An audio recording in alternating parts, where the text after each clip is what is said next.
Hi everyone, in this tutorial I'm going to show you how to draw a dog eye in pastels. Now the first thing, like always, I like to map in the shape of the eye, and I'm starting off with a black Carbothello just to get the basic shape right.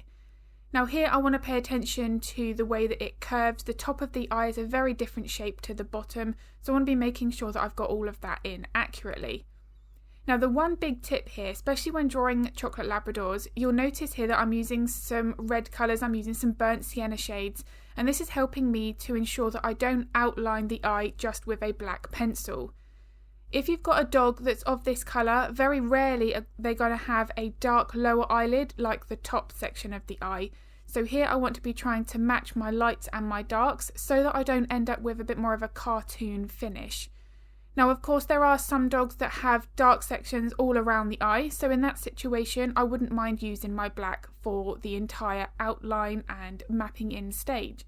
But for this I felt that I wanted to make sure that I was matching more of my warmer colours and those highlights on the lower eyelid first.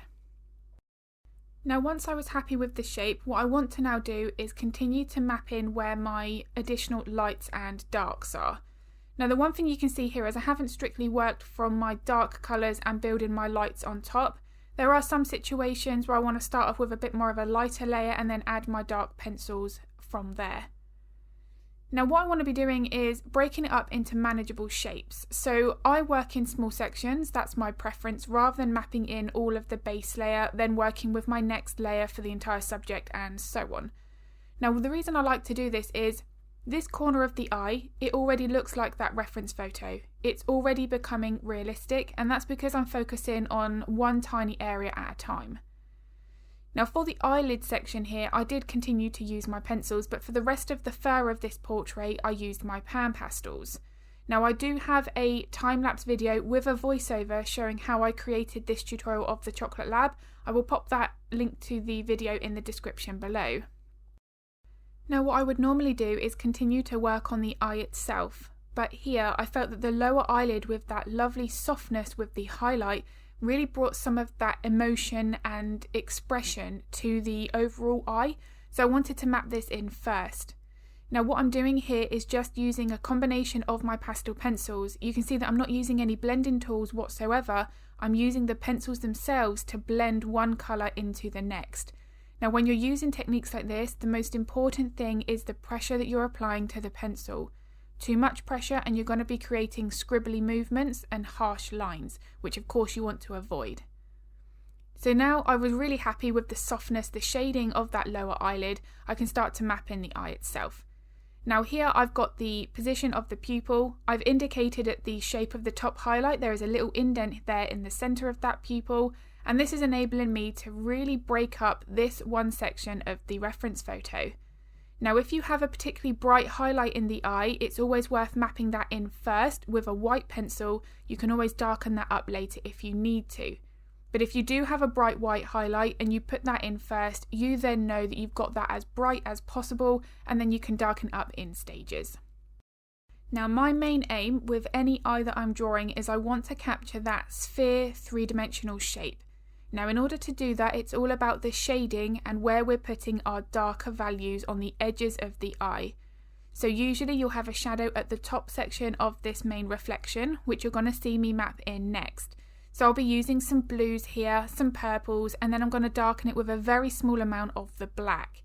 Now you don't have to use black for every shadow, but because the top of the eyelid there was so dark, black was the best option. And then it's also about shading around the pupil. If I leave the pupil here looking harsh, it starts to make the dog look like it's staring. Whereas here with this Pitt pastel pencil, I'm now softening all of that top section, making it a little bit darker. And again, here with my darker brown, I'm continuing to shade and add that darker value on top of my lighter, more vibrant colours. Now if you go back in the video even by 30 seconds, the difference here just by using those couple of darker values has helped to really build up that sphere shape. But again, you'll see that I've kept them all on the edges, and the brown was used on the very centre section before it meets the yellow portion, because the darker iris colour around the pupil usually has that slight transition into your lighter iris colour below it. You don't want to have a harsh start and stop point between those two colours. Now, transition colours or transition values is something that I speak about in my real-time tutorials on Patreon. I've got lots of different subjects there, and every single one of those you will encounter a transition of some kind. Whether or not it's fur, eyes, noses, whatever it might be, we don't want to have that harsh start and stop point. Now, of course, there will be exceptions to that where you may potentially want more of a rigid line, but certainly for things like this where I'm capturing the softness in the expression of the eye, I want to avoid those harsh edges. The only real harsh edge here is that lower section of the eye where it meets that highlight on the lower part of the eyelid. Other than that, everything here, the softness, is all been built up and achieved through using good pencil technique. Now again, this is something that I focus in my real-time tutorials on Patreon. If you put too much pressure there, you're going to be adding too much of that pastel pigment and you won't actually then be achieving that softness and blending technique that we're going for here.